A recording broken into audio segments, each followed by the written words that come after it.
All right, Curtis, thank you so much for joining us today. Really appreciate you taking the time out of your day to talk to some Gators here. So I know you have a presentation here, so why don't you go ahead and just get us kicked off? Okay, sounds good. First off, how is everybody today? Good. Good, good. Okay. Yeah, so my name is Curtis. I am a content associate at ESPN. I've been at ESPN for roughly 2.5 years. I started where you guys are at right now. Uh, talking to Eric, hanging out with Eric classes or whatever in the INC. I'm originally from Miami. My favorite sports, I love college football, NFL, WNBA. At Florida, when I was in school, I did probably some of the things you guys done. ESPN Gainesville, the Alligator, Sports and 60, Tailgate. Um, and from there, uh, the skills I learned in school really helped me in the position I am today. Rather it's networking, whether it's how to be a good journalist, be storyteller, content. And while I was in school, I was able to take advantage of all opportunities in the INC. First at five. Um, what else I did? I did Gator Vision for a little bit too. So um, the resources at Florida really um, um, helped me in a way where in the job field that set me yourself away compared to other candidates coming out of college. Um, while I was in school, I was able to take advantage in some internships as well. I was out of Miami Heat for a summer. Um, then after the Miami Heat, I went to CBS Miami, Channel 4. Then from after that, I went to ESPN as an intern. Um, while at ESPN, I was able to do many different things, many different hats, put in many different hats. Started as a social media intern um, on Instagram, TikTok, Facebook, Twitter, well, now X now, but creating content. Um, for example, the ones you see on the screen right now, um, TikTok Reels or whatever. And I made a lot of different content. And um, it really gave me an input on how like a big corporation um, tells stories to the fans, to the viewers. And while go back when I was at college, I thought I was gonna be the next Stephen A. Smith, right? So I tried on camera stuff at E60, Sports and 60, and I realized I was not an on camera guy, you know. So that's when I fell in love between to do behind the camera stuff in production realm and from where at ESPN now. So after I was a social media intern, um, I was I was asked, are you interested to be in a studio production? So I was like, yeah, hell yeah. So I was an intern, moved to Charlotte. I worked on a Paul and Feinbaum show, Martin and McGee, SEC Nation. Worked with some other people you may know like Tim Tebow, Chris Doring, um, and other people as well. Then from there, I liked the studio. Then they called me, asked me was I interested in do live events. So I move over to live event side, which is totally different from studio and working on the show. So talk about live events. Live events is there are the games you see on ESPN. So the college football games, college basketball games, NBA games, NFL games, Monday Night Football. Those are the games I work on. Um, I work make different content for those games to tell stories, what's happening during the game, what's happening, um, tell a story of a quarterback, a, a basketball player. And some of the sports I've worked on is college basketball, college football, Little League World Series. I've been on the MLB draft. and I've also been working on lacrosse as well. Next slide, and I want to share you guys some of the stuff I've worked on. You can go to the Colorado Tees 2014 and play that. It's time for Coach Prime and the primetime era, and it starts today. I'm not lost in words. I'm just trying to seize the moment. Don't you ever tell me it's limits. All you want is an opportunity to win, to be amongst the elite, to be amongst the best. And darn it, I'm gonna give you that. When we started this journey, we told you it was gonna be tried, it was gonna be tough. Got anything to talk about. It's time to do. But you do it. It's time. Miss Peggy's one step closer to the dream we had for her. This is unique. I got goosebumps. You would too if you were here. We ain't coming no more.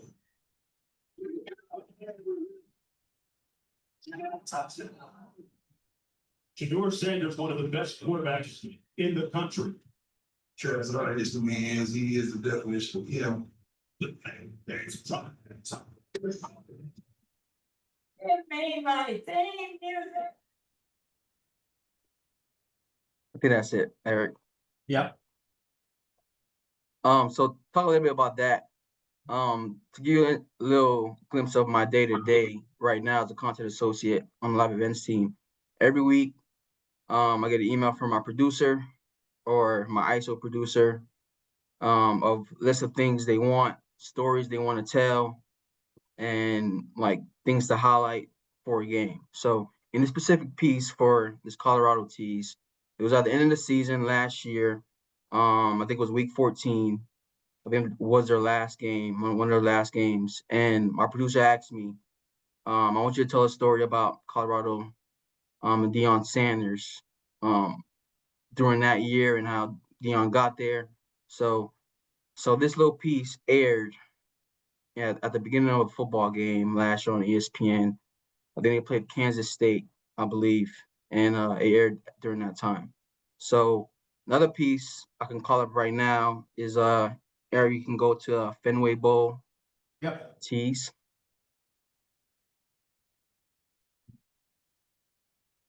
Breaking news this morning. Bill Belichick, this is the single biggest day in North Carolina football. Bill Belichick staff. Him going to Carolina. This is really kind of a dream come true. I grew up in college football with my dad. You know, I think there's a lot of pride in this program, and I want to do everything I can here to help take it to the highest level. And son, in this great stadium for UConn, exactly what the Huskies needed. What great combine for that. Touchdown, Orioles back on top. UConn Huskies. That's good, Eric.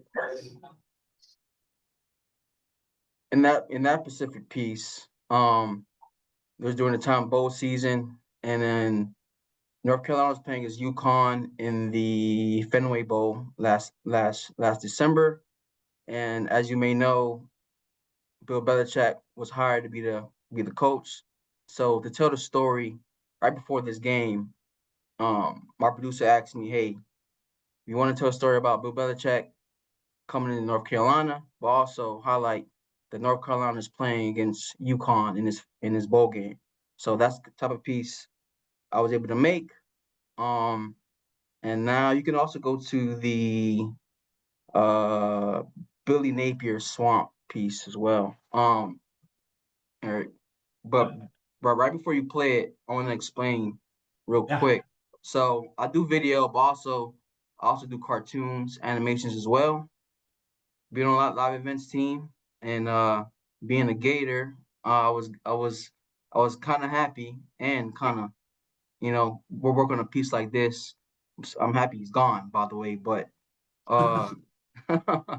but nevertheless, my producer asked me, "Hey, I want to showcase a cartoon edit about Billy Napier time as a Florida head coach." So go ahead, Eric.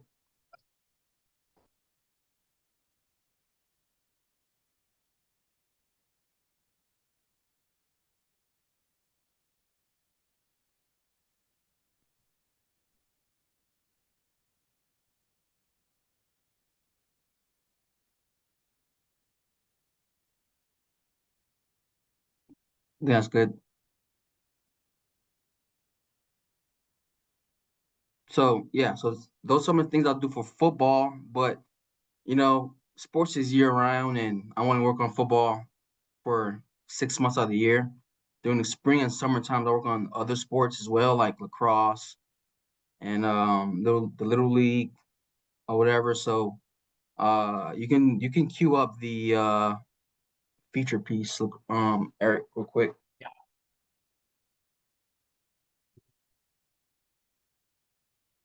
Do you know what other sports is making its entrance to the Olympics? Spikeball, lacrosse. One of the funnest sports I have ever played in my life. Dude, I might be able to do that. Might be, that's what I'm saying. Great. Center mid 2028 is gonna be the first year. That's cool. What was your reaction when you heard that lacrosse is going to be an Olympic sport in 2020? Lacrosse in the Olympics is just another, notch on our belt as we continue to push the game forward, more eyes on the sport as we grow it in the United States here. Obviously, Canada has an incredible representation on the world stage. Lacrosse being in the Olympics is absolutely everything. I think that, winning a gold medal at the World Cup in 2017 for Team USA was so special. Seeing all of those different countries play the sport that I've loved so much, but the Olympics just take it to a completely different level. But now there's the skip. So we can. It's been. When the Olympics are on, you just tune in and you're focused, and the pride that you have being from the United States of America and now having lacrosse on that stage for me and for anyone who's played this sport, there's no greater honor than wearing the red, white, and blue and wearing USA across your chest. So to be able to do that on the biggest stage in sports, which is the Olympics, it's going to be an amazing experience for those guys. For lacrosse in general, the men will be welcomed back into the Olympics, and I think a big part of that narrative that doesn't get told is the first time women's lacrosse players will be playing lacrosse at the Olympics, and to me, that's a bigger story than just lacrosse is back. Charlotte, perhaps the finest shooter in the world in this sport. Congratulations, Team USA. The fact that the format of lacrosse that is in the Olympics is sixes is really exciting. It's one of the fastest versions of lacrosse. Has nonstop action. There's constantly plays being made. It showcases our sport in such an amazing way. As an athlete, the Olympics are the pinnacle, and I think that to have the sport that you love, that you grew up playing and are so passionate about, being able to be on the world stage along with those other sports where there's so much history and tradition, that's like a dream come true for any athlete. As a global sport, we fought so hard to make the whole world see how awesome lacrosse is. So to be able to compete for a gold medal with these other Olympians that we've watched grow up. I've been obsessed with the Olympics gymnastics team and with basketball right now and swimming. And so to be able to kind of even think of one day the little Alex looking at an older Alex that's playing for her country, it's honestly surreal. It's something that I really never dreamt of actually happening in my lifetime. I am curious as to what the Olympics does for lacrosse and what is the outcome. What does it look like moving forward? Is the sport going to grow into other countries? Are they going to adopt it? You're going to move the needle for lacrosse in the US for states that aren't playing now to really dive in and start lacrosse. To see someone like a Charlotte North playing for USA and what she's going to be able to do for the sport of lacrosse. Erica Evans with Canada. Going into Australia, you have players like Georgia Latch that are crushing the college scene right now that are going to be the future of that program.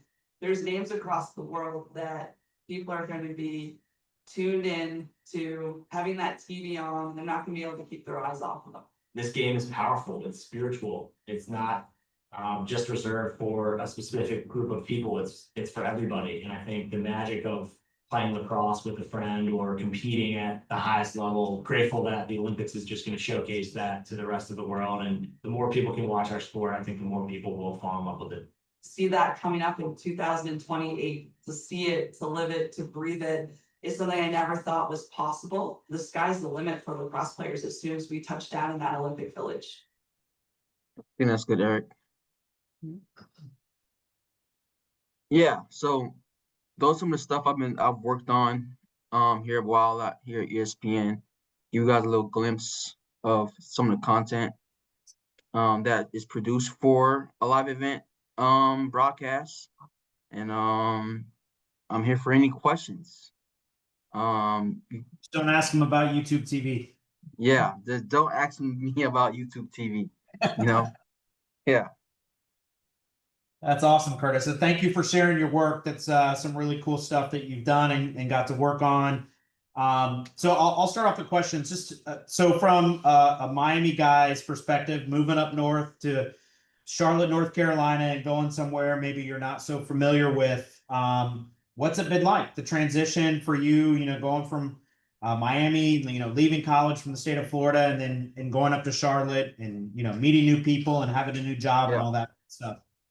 Yeah, so before coming to Charlotte, I was in Bristol for a little bit, and me being from Miami, um, you really got to know where you're comfortable at. You know, are you big on family? Are you big in terms of the market you want to work in? So even though ESPN was my dream job, I knew I didn't want to live in Bristol, Connecticut. You know, coming from Miami, because it's cold, it's freezing up there. I'm warm weather guy. So once the opportunity to presented itself to move to Charlotte was warmer and closer family, I jumped at it. So for you guys, like everybody's different. So like uh if you're comfortable in living in a state where far away from family and sometimes you have to do that for your career. And just visit on holidays. We're in sports. Sports is 24/7. Sports is everywhere. So but for me, moving from Miami and state of Florida out of state, it was kind of a difficult to get used to, you know, it because there's different foods. You know, I'm big on Spanish food. There's no Spanish food in Bristol, Connecticut, and in Charlotte, really. So, you usually gotta find where your niche is at in terms of where you're comfortable at in terms of out of college and living. Very good. So what your day-to-day schedule, you shared some of the work that you know, you've done with us, but when you go into the office, you know, is it a normal, I would assume not 9 to 5, Monday through Friday? What days of the week are you typically in? I assume you work weekends because you're doing live event production. What does that look like for you? Yeah, so everybody who's in events is different, especially in my position. It just depends on the sport you are assigned to. For example, for me, since I'm on college football, every person who's a content associate is assigned a crew, like a football crew, and that crew, you work with that crew every single week until the season is over. And that crew consists of your producer, director, your graphics person, your ISO, your technical director, and your talent, your play-by-play and your commentator. So the crew I'm on, it's Thursday nights, ESPN college football crew. I'm with Matt Barry and Tom Luganbill. Every Thursday night, you go watch our games, even though a lot of people don't watch it because you're competing with Thursday night football. But that's the crew I'm assigned to. So I come in the office every Monday through Thursday. We have a production meeting with our talent, our crew, and from those meetings we find out the story you want to tell during the game. What are the big storylines? Is this team is on a losing streak? Is this team quarterback got injured? What was the coach's story? How did he got hired at this university or whatever? So from those meetings, we concise the top stories we want to tell during the broadcast, and throughout the week, we just build on those stories and like how to create what the best way to execute it. Um, but yeah, so I do that. Then during the week, we have edit sessions and editors. I have an editor, work with our editor, and like we bounce off ideas in terms of, all right, what are the best shots? What's the best music to use here? What's the best calls to use here? What's the best video we can pile up and combine to make this story be more appealing to the viewers at home? So yeah, that's my typical week for a uh college football week. Then on during game day, I also do graphics sometimes. So the graphics you see of if a player gets injured injured on the field, you have this little bio of him pops up of, I don't know, Joe Blow, safety from Pennsylvania or whatever, and his stats. Or at the beginning of a game, you have Byron Brown from USF, quarterback, his season stats. As soon as he gets on the field, you showcase his season stats so far. So I do during the week, I work on video, or during the game day, I work on the graphics part on the broadcast in terms of stats, updates, and like player injuries. What down is it? 1st and 10, 2nd and 7, stuff like that. So That's awesome. So you've been in Bristol and you're in Charlotte as well too. What are the main differences from the two campuses, office buildings? Obviously Bristol's much larger because that's the mothership, so to speak, but tell us a little but about the differences between the two. I think the biggest difference in terms of Bristol and Connecticut, if you want to move up quicker in the company, you will have to go to Bristol in terms of getting more opportunities, network with way more people. Compared to here, since Charlotte is a smaller office and you only work on mostly college sports. In Bristol, they do a lot of professional sports, NBA, Monday Night Football. They do college too, like the big, college game days in Bristol. That's where NFL Live. So the bigger opportunities are in Bristol. But if you want to work on college sports, SEC Network, ACC Sports, it's better to work in Charlotte because this is where the SEC Network lives, and the ACC headquarters is in Charlotte. So any college sports game that's SEC, ACC base will be run in Charlotte compared to Bristol. But it's definitely a small office.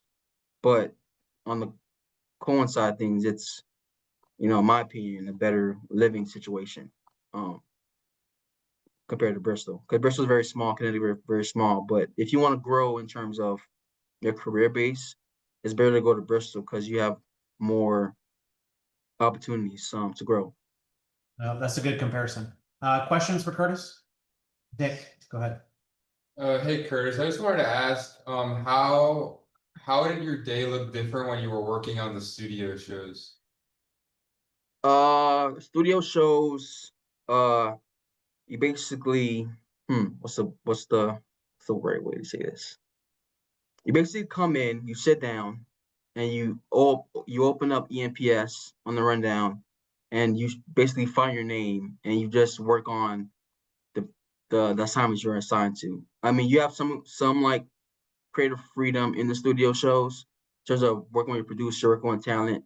If you want to work on like tape stuff, like illustrations where like describing a play or whatever. But on a day-to-day, you basically doing most likely the same thing over and over again. So shows like NFL Live, Sports Center, those shows, you basically doing the same thing over and over again in terms of like seeing your name on the rundown, working on things you are assigned to, and just clocking out. That is more of a 9 to 5-ish type of work style. When on the event side, your hours it ranges from, you can work early mornings, early nights, all night, throughout the night.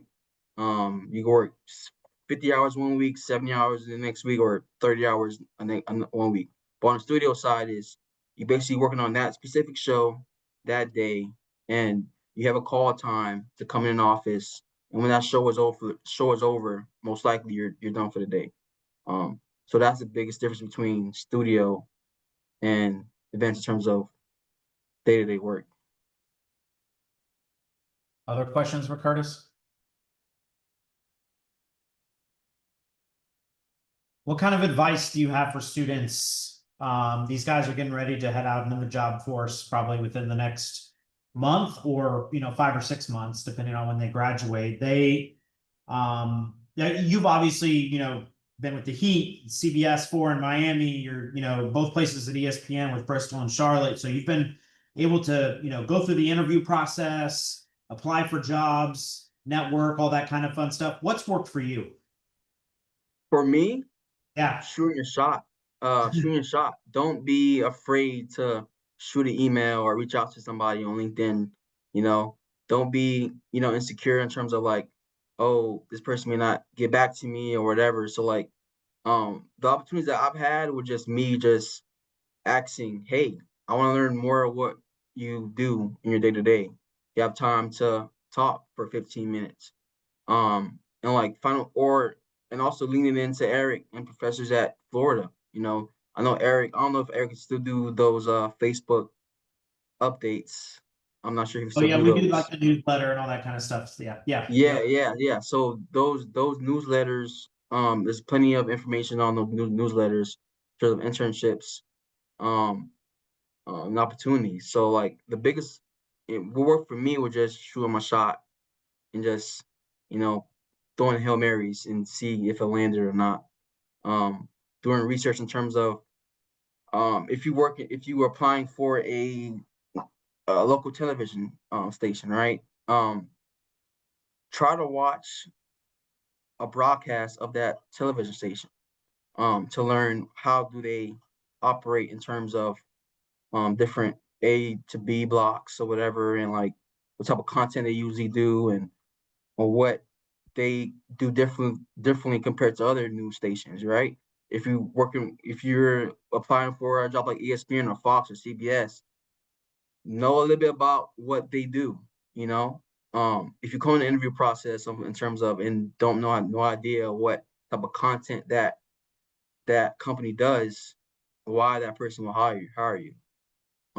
So like be more informed in terms of the things you're applying to and the people you meet, the relationships you have.